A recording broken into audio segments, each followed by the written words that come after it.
Kalom na turut sunan ini O kasilfia pak rua lo mangai na Yan katong lo pohin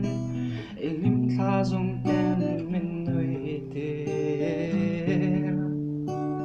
Trana turut kanaya Trana turut sunan ini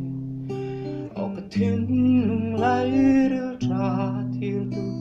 Izun zampuar na katal suak telo O kangay zual trin ni tinin Par mo'y katanian mo'y luane Tinung tungril ipolam mo'y nangi Lo parvus il se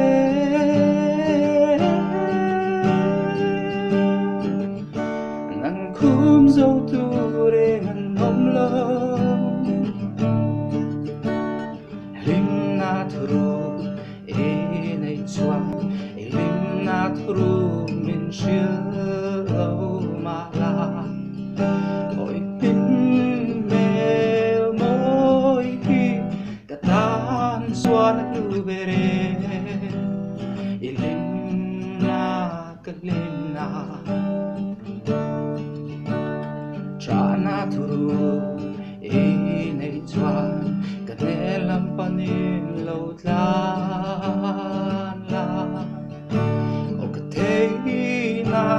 zong ten Imitui hulaw mase Trapuy turtal ka ome Par mo'y katanian mo'y luane Itinung tungril ipolam mo'y nangi Lo parvus il se